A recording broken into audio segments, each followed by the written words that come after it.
All right, we are live in Facebook. Welcome, everybody. Super fired up today. This is my first ever live interview, so you're going to have to give me a little bit of slack today. Fortunately, I've got a phenomenal guest, and that is Renee Frey from TalentQ. Welcome, Renee. Thanks, Donnie. Woo! Awesome. Well, before we dive into the meat and potatoes and the good stuff, what part of the world are you in right now, Renee? Tell us a little bit about you and your family and everything like that. Yeah, so I'm in the beautiful state of Wisconsin. I'm in Hudson, so we're just across the border from the St. Paul, Minneapolis area. We're 30 minutes from downtown Minneapolis. And I have two daughters, Aubrey and Elena, who keep me very busy, and my lovely husband, Dustin. And we live in North Hudson. And when you own the joint, you get to pick your commute. So my commute is 2 miles. Awesome. And given that you live up north, probably one of the biggest questions that everybody has here is, what's your favorite football team? I mean, who are you typically going for? The Vikings. Oh, yeah. So you're one of those that likes the abuse. Yeah, I love the abuse. Unfortunately, my husband would divorce me if I became a Packer fan, and it's tempting though. Now that I live in Wisconsin at certain years.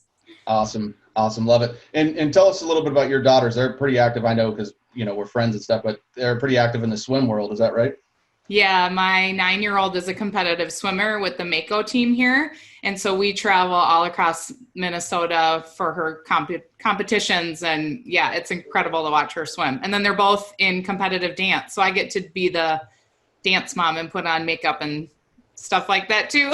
That's fun. My daughter's in dance too. So I know how that goes. And she's leveling up this year with trying to do some pre-comp stuff. So we're only getting more serious with it. So yeah, that's awesome. Well, tell us, how did you get your start in the recruiting industry? I always find this to be probably one of the more interesting things because I ask people this on the calls and people ask me it. And it seems like everybody kind of stumbles into this industry somehow. But how did you get involved in this? Yeah, so I was working as an insurance sales agent for a company, Century Insurance. I went there right out of college and was doing that for 2 years. So I would go door to door, business to business. I lived in my car. I had a book of maps, and I would try to get in touch with the controllers to quote their business insurance. And then I would get back to the office after my day, and I would call out of the phone book to try to quote individuals' home, auto, and life insurance.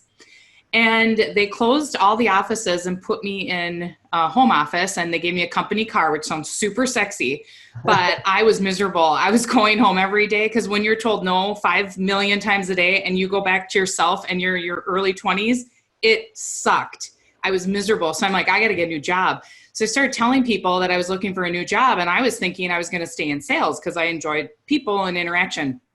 Well, my sister introduced me to this gal named Audra, and she worked at a recruiting firm downtown. And I went to her to have her help me find a new sales job. Mm-hmm. Well, after they met me, they're like, well, are you interested in recruiting? I'm like, oh my God, I would love to be a headhunter. And they're like, why? I'm like, getting people pay raises and promotions. There couldn't be anything better than that, and making a great living while doing it.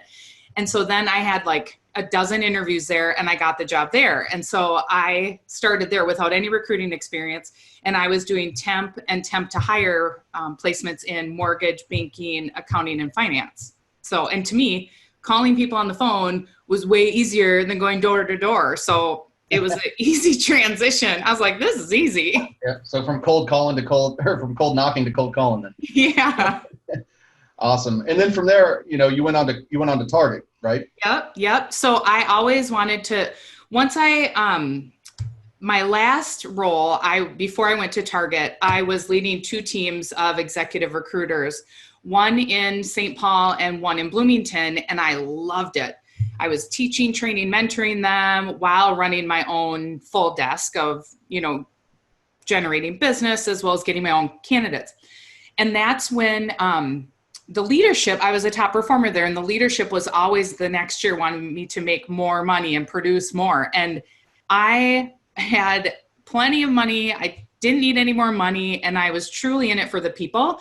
And so there was a disconnect there, and I was really frustrated by that. So I knew I was going to start a recruiting firm eventually.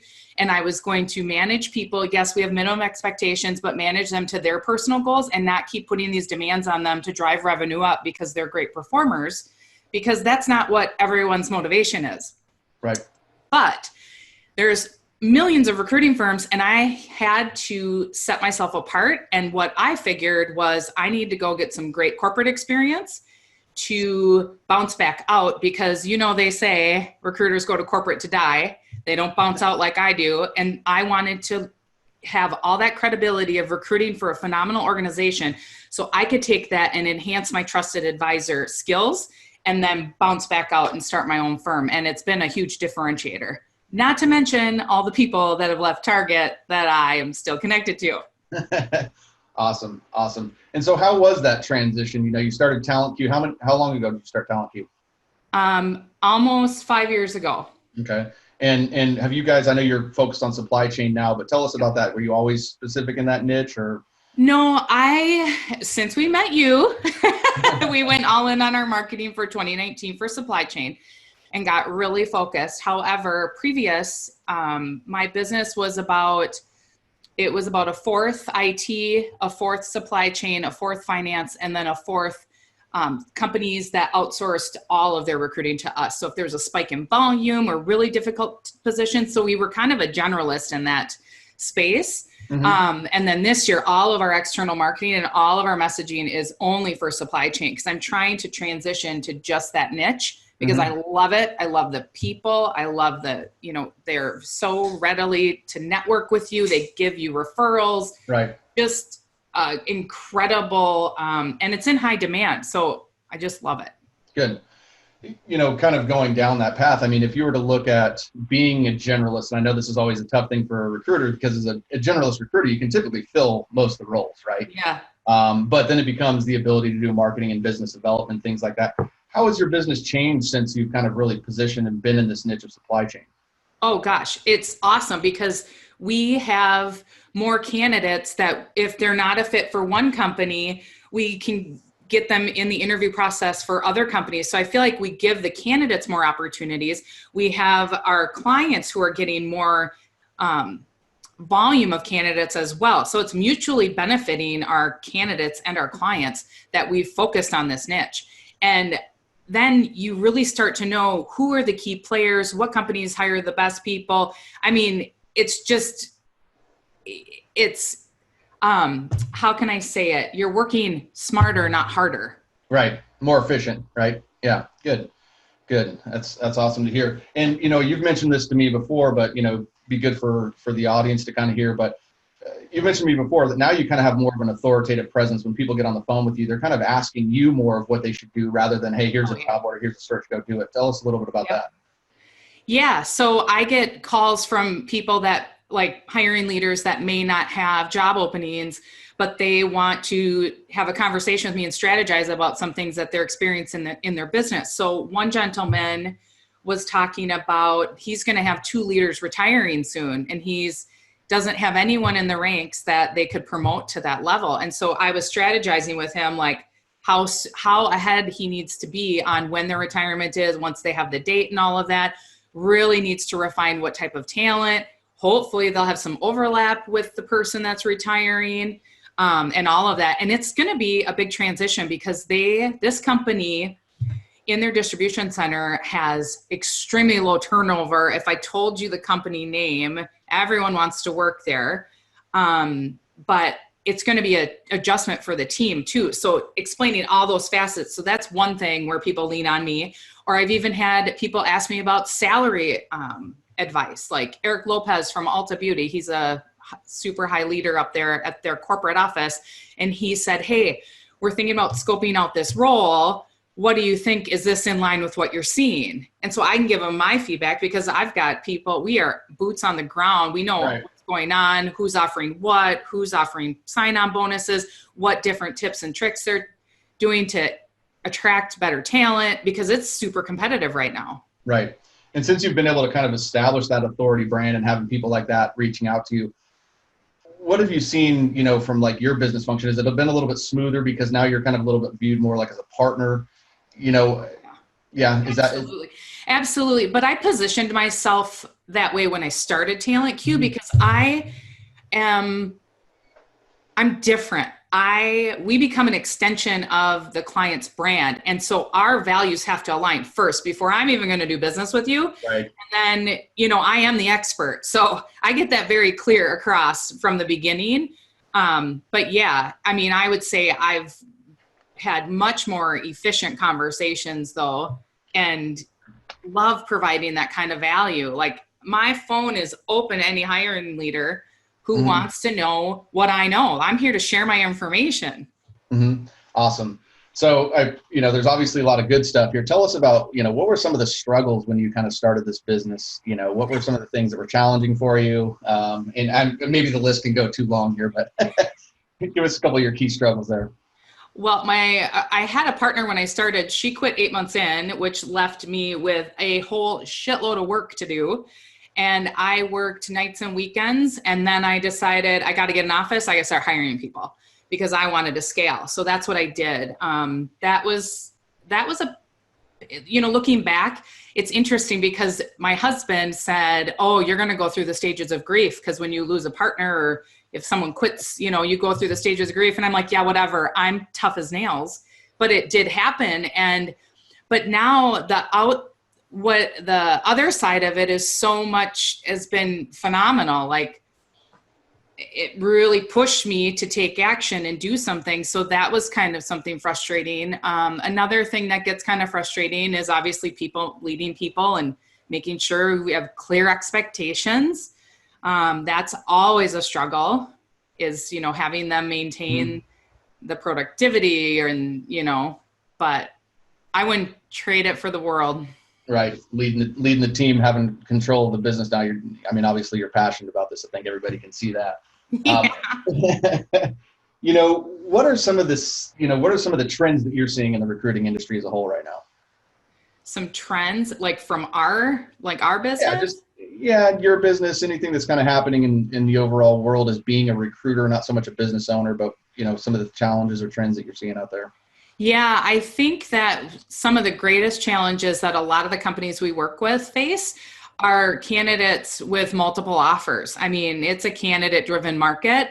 People withdrawing at the last second, people getting offers the day that they go interview somewhere else. I mean, and that's been frustrating to deal with. So everyone that is looking for people has to move as fast as they can because you're going to miss out on the talent. So that's been frustrating. What else? Gosh, I can't think of anything like.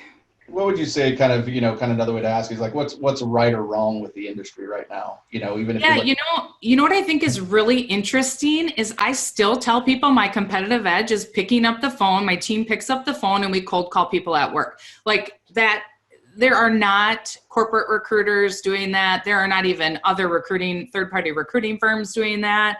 It blows my mind. Like I'm here to find people, the highest quality people in the quickest amount of time. And I still find value in picking up the phone and calling them at work. But there's some sort of there's so many people that shy away from that. Right. And I'll never understand it. Right. Well, I think it goes into you're a true headhunter, right? Trying to actually find talent. Or I think a lot of people just take and I don't want to say a lot of people, it's generalizing, but I know there's a certain portion of people that just take whatever resume comes to them and put it in front, Right. And right. obviously with the types of clients that you're working for, passive talent's going to be, what they want. Yeah, exactly. And another frustrating thing is that I always say that 90% of the recruiters are horrible and 10% of us are phenomenal and have super high integrity. I think that there's a gap in training when people get into the industry, and I'd like to see that improved. But, I'm one person trying to run a small business, so I'm not going to take that on, but that's just my opinion. There's some definite gaps there. Yeah, for sure. How do you, I know one of the things that's a challenge is somebody like yourself that's established, you headhunt, you've got a track record of doing quality work, but then you've got to compete with the guy that just got into this industry 6 months ago. What are you doing to kind of separate yourself from him? That's, I'm not saying that there's people that aren't getting into the industry that aren't going to do well in that quality, but right. There's a lot of people that just come in here because they know there's some money to be made. Right. Well, we only work exclusively, so we're typically not directly competing against anybody. That's how I've that structured. However, I bring data. So I talk about the previous searches and they're all related. And we've just, like, for example, someone wanted me to help find them a director of transportation. I was like, perfect. We just wrapped up a search with another company, and I explained, here's the days to submit a candidate where it was this number of days and we filled the position within X number of days, and we track all of that. So I have cool infographics that talk about that. We even do that for specific clients to show them like post-search analysis, post-search strategy. We include that in there so that it might not be important to them at that time, but it's really important to me, because when I talk to companies and I say, we guarantee to find you qualified candidates within 10 days, they're like, no, I don't believe you. And I'm like, here's the case studies. Here's the reality. Right. And they're just blown away. Like, how can you do that? Well, first, my favorite way is picking up the phone and calling these people at work. I mean, that's how you get them so fast. But we just are very strategic and focused on our searches that we're not wasting any time. Everyone that we're reaching out to are the A players, and it's just a matter of time to get them on the phone. And we've always delivered within that 10-day promise. Right. Yeah. I mean, it sounds like you've got your business model pretty fully dialed and kind of, well-oiled machine right now. Right. Right. And I appreciate you sharing the journey, because I know it wasn't always smooth. Yeah, no, it never will be, because it's recruiting, right? So it's never smooth. Yeah, but as smooth as it can be. So, let's talk a little bit, I mean, we worked together, over the last 8 months and stuff. And I really enjoyed working with you, and you're what I call like a master implementer, right? You took everything we taught and you guys did everything. Behind the scenes, just so you guys that aren't watching, there's a youngly, a lovely young lady, Megan, that's behind Renee over there, who helps Renee a lot. Employee of the year, always. Yeah. And she was awesome to work with too. But, prior to us working together, what were you doing for your business development type of activities and things like that? I was cold calling for like 6 to 8 hours a week. And then we would do these we had this 12-week marketing where we'd send out a letter, send an email, say, we're going to call you at this time, call them. Oh my God, pull my hair out. Awesome. And so what's changed for your business since we've, implemented the things we've implemented? I don't call for 6 hours or 8 hours a week, and appointments are booked on my calendar. It's Donnie's the bomb. So if you're not working with him, you should, because the stuff that I'm always looking. So yes, I'm a recruiting firm, but I think of myself as a media company now, and I have to be on the front end. I have to be on the innovating edge, or my company. It's always this: if you're not disrupting, you're going to die. Your business is going to fail, because there's so much going on in every business. So what Donnie has showed me is revolutionary, and it is incredible, the technology behind the scenes. And it just streamlines everything. So my marketing is working without me picking up the phone, which is such a beautiful thing. So then I can focus on other parts of my business. That's awesome. And I love to hear that. And, I mean, it only works because you do the work. So I love that. One of the things that I think that's kind of missed with some of these, with what I do in my world, is the fact that, there's an impact on your business. But let me ask you this. How has it impacted you personally? Because there's a lot of growth and personal development that we do going through a program like mine. What's the biggest impact it's had on you as an individual?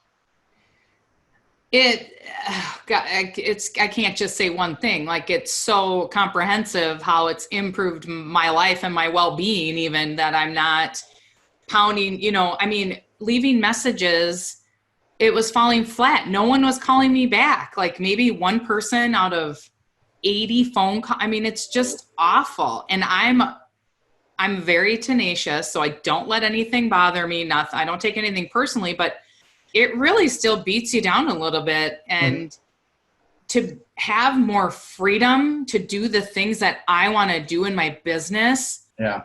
Oh, it's so powerful. Like, it almost, it just lifted so much more. And now I've got traction on things that I want to do, like my podcast and my vlog, Curves and Cocktails, and just, it's been incredible. I love to hear that, Renee. And that's actually the next thing I was going to say. I know you're pursuing something you love now. Why don't you share with everyone, tell us about your new podcast, Curves and Talk. I gotta tell you, this is probably one of the coolest things that's out there. So you guys got to listen to this. Well, I wanted to start a podcast, and actually I wanted to start something going on that media theme. And I was thinking about what I was passionate about. Well, I love drinking. I love wine. I love cocktails. I love beer. Like, I don't discriminate. I love it all. And I thought, well, what about if I make cocktails, and I'm a total enthusiast. I'm not a pro by any means. Some of these drinks I've never even made in my life. And why don't I talk about what I know about tequila and wine? I actually know a lot as an enthusiast just because I enjoy it. And then it's funny because when you have great drinks, you remember that meal, or you remember where you were traveling with, and it's just incredible. So then after, we talk about career related things. So we have episodes on, job searching. We have episodes on networking. We have episodes on the most cost-effective way to find your talent, like employee referral program, all this stuff. So I'm just trying to have fun, and then, get people involved in it and try to have it be interactive. And I always say cheers. And so it's so fitting. Yeah, no, it definitely fits. Is there any way that you can, have you figured out the virtual way to pass that cocktail off, or are we supposed to be mixing with you during this? Yeah, I think that's absolutely wonderful. And I think, one of the things that, just for you guys behind the scenes, Renee and I talked about, in our mastermind training, we talked about starting a vlog for you, right? We talked about the YouTube vlog, and it's just amazing how fast you implement, given that you have the freedom and stuff to do now. But, we talked about that. You got a little bit further inspiration, you said, from Gary Vee on some things. And then next thing you know, boom, here we are. We have this career, right. And just a reminder to everybody, it's just, the win is in the implementation. But, here's one thing. So I've been thinking about doing exactly what we're doing right now. This is my very first one. I've been thinking about doing this for almost a year. And sometimes it's like, we can't get out of our own way, right? And I think you and I are very similar in the personality, which, even though we can't get out of our way, we still usually push through. But give any kind of feedback or advice you can give on people of how you kind of push through and do some things that are outside of your box, outside of your comfort zone. Oh, gosh. Besides mix that cocktail before. I know that's a key thing. Well, so I've always got the end game in mind, right? Like, and since working with you, my social media has blown out. Like, people are like, oh my gosh, I love your stuff, and you're so active. And it's like, I have a vision and the end game, and I've got to keep trudging my way towards the end game to get there. And so I don't have a lot of hesitancy, though. If you said, so that's why when we joined your program, Donnie, and you had said the caveat in the beginning, like, you have to implement. I have people that I train that don't implement, and they're not going to see success. Well, if you tell me jump, I'll jump. So I just do it. And it's going back to that, I don't mind what people think of me. Like, right. I am so comfortable in my skin. I'm a confident gal. I love to talk a lot, and you just got to go with it. And my team, my podcast is actually unscripted. So some of my videos are scripted where I can read, and some aren't. And it's crazy because the ones that aren't get the most likes. Yep. And I, though, am I've been trained from Target, thankfully, how to public speak. And so it's hard for me to be unscripted, and my podcast is really stretching me because I'm not scripted. But it's fun. Like, if you don't do something, if you don't challenge yourself, you might as well just die. Like, to me, if you're not growing, this is what it's all about. And put yourself out there, and be okay if there's gonna be some people that don't like me. I don't care. That's okay. And just keep doing what you're passionate about, because that to me is where life is so fulfilling. And I am a true believer of live your best life. Mm-hmm. And I'm doing that. And I want everyone else to be living their best life too. So hopefully the advice that we're giving and all the Right. stuff and they can have a fun cocktail. You know, it's just the life I'm designing and want for myself and my family. And I want to help as many people as I can. Yeah. No, and I appreciate you sharing that, because I think that when people see somebody like yourself that's willing to put themselves out there, they just think that it's natural and that it's and it is. And I think the other thing, and people probably think a lot about this, maybe because I show up a lot live in the group, and people see a lot of my video stuff. And so naturally people think, oh, you must just love attention and love to be on social media. And in fact, for me, it's a lot. It's the opposite. It's not my normal thing. So I appreciate you sharing that, because I know there's a lot of people that really want to put themselves out there. They like the idea of this, but then there's that hesitation. A lot of comes into, well, who wants to listen to me anyways? And I think the way you said it is kind of really important, that it's like you attach yourself to a bigger vision and a bigger picture, and then you focus on the value that you provide. And you're always going to have people that love you and people that hate you. I mean, that's the world, right? We're never worry about it. But I think that's incredible. You've been able to push through that. Well, and it's all a mindset thing. So Yep. For the people listening, I'm sure there's a lot. I mean, we're type A people. We are go-getters. And for a lot of time, I had a lot of noise in my head, like, oh, I should do this and that, and negative self-talk and all this garbage, right? Well, I started meditating about 3 years ago, and I started writing down the 3 things that I'm grateful for every morning. That has been killer. And I'm the person who would have convulsions if I had to sit still for 10 minutes. So the fact that I meditate every day for 10 minutes and I can get through a session of yoga is incredible. However, it has been, I don't have any negative self-talk anymore, which took years to resolve. Yeah. Mm-hmm. And you just got to write the stuff that you're saying down and then ask yourself, how true is that? So Right. In my mind, I honestly believe that fear doesn't exist. Fear is fictitious. Yep. It's made up in here. So that's why I don't have fear when I start this or I start that, and you just go for it. Yep. You have nothing to lose. Yeah, absolutely. Absolutely. And you kind of made the point earlier, is like, you're almost at no choice, right? Because there's other people that are moving and shaking in this direction. Oh yeah. Right. And this is the future. Yeah. And that's a lot of things I talk to people about. I was like, your method and things that you've done traditionally probably will still work. But if you fast forward 5 years, oh yeah, who knows if even anybody's going to have a voicemail or a phone well, and a cold call, Right. Every Gen Z, we have Gen Zers in our office, and all they watch TV on is YouTube. Everything is going to be video, people. Yep. And so I had to jump on that train as fast as possible. And for everyone listening, I used to be scared of public speaking. So I joined Toastmasters when I was at Target, which to me is fundamentally kind of cheesy. However, it got the job done and got rid of that fear I had of public speaking. And then I took it one step further with the Power Talk class. But you can change. If Mm-hmm. you're not comfortable in front of a video, you can get better. There's, Google it and Yep. ask people for help and all that stuff. I mean, I'm not necessarily the most polished and perfect on video either, but yeah. people don't care. Yeah. Well, I think the thing that you said, and we've talked about it before, is because you came when we started working together, everything was scripted. And then and I said, hey, let's get some more just natural Renee. And that's definitely, so when I got my first start in video, I was doing videos in the floor covering industry, and I was stiff as can be. They're awful. I mean, you guys are going to go laugh at something. Go check it out. It's Flooring My Life TV.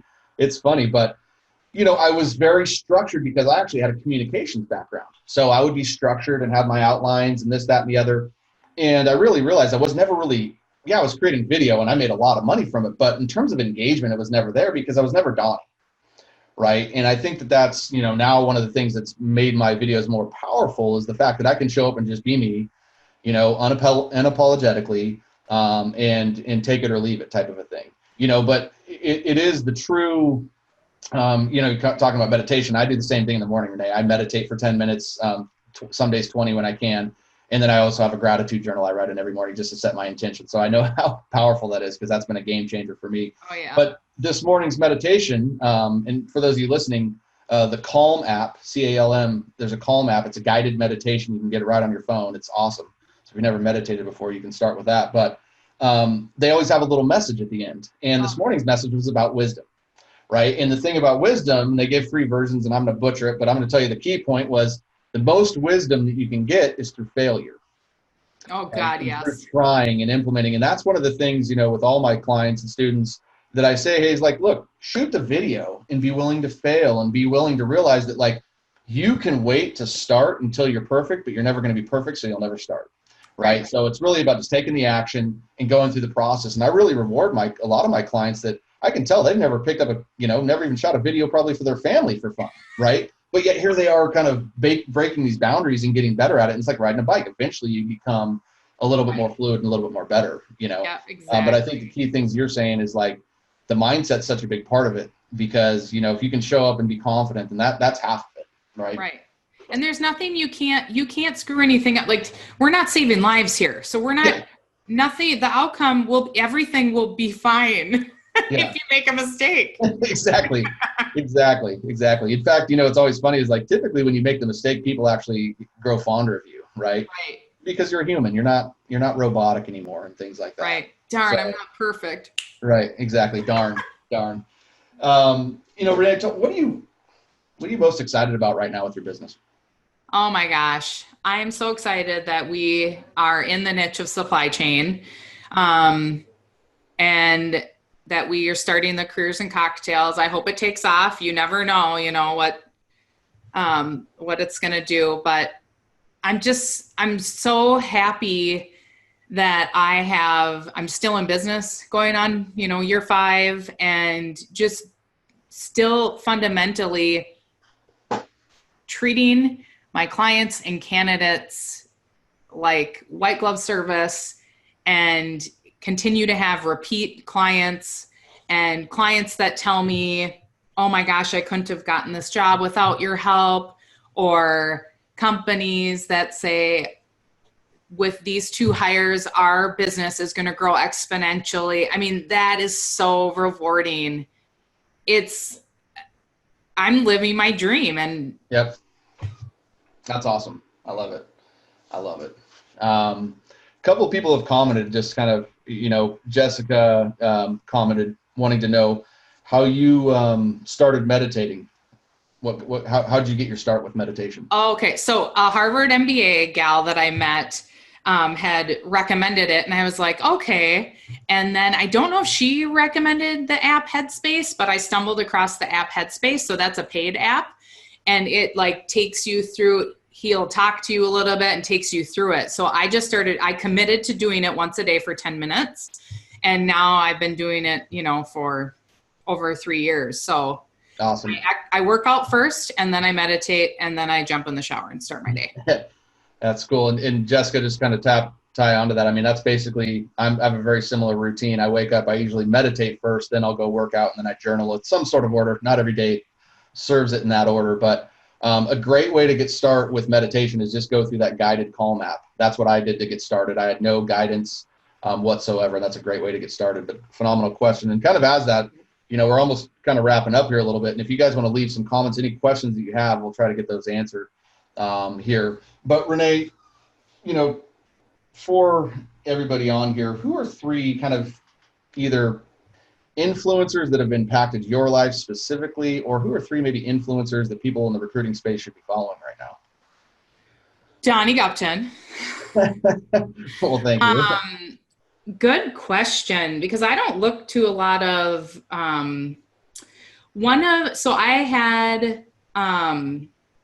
I actually have been going through some of David Nagel's programs. He does online coaching. I've been doing that, which has been awesome. But I'm always looking at like Gary Vaynerchuk. I'm looking at the Jeff Bezos, even though I'm in recruiting, I'm looking at what other businesses are doing to innovate, to see if I can pull anything what they're doing, because don't reinvent the wheel, right? Yep. Take what other people are doing and who does it really well. Well, to me, I mean, Amazon is a phenomenal company that's I drool over the resources they have. If I could have those resources, and then fit that into my business. That's how I do it. Right. And I think a key thing you said there is, and it's why, people see success with the program, is model what works. Yes. Right? You don't need to reinvent the wheel, no. and it's usually the easiest path to something, right? Is and taking your unique differences and then making it work within a system that's proven. And I constantly want to be a differentiator. And so I don't do things like everyone else does. I'm not traditional. So that's not where I want to get my inspiration from. I want to get it from the other enterprises that are killing it in the innovation space. And I've been grateful enough to be on the Amazon at their headquarters. And the vibe is if it doesn't defy the laws of physics, it's possible. And so I take that message and I brought it to my team. And that's what I'm always thinking about, to change it up, do things different. Love it. So got another comment in here from Jen. She just went through my program. She says, "You look great on video, Renee. Backdrop and lighting are pleasing to the eye." So. Oh, thank you. This is my studio for our podcast blog. Awesome. Yeah, Jen just finished my program, and she saw some really good success by just creating one video, actually.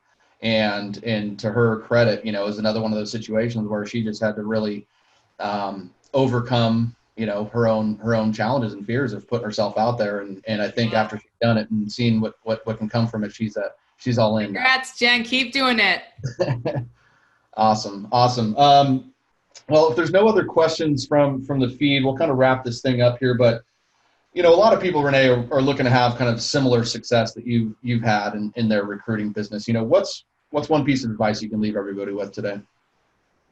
Don't ever give up. Keep going, and get out of your own way. Just get out of your own way. Yep.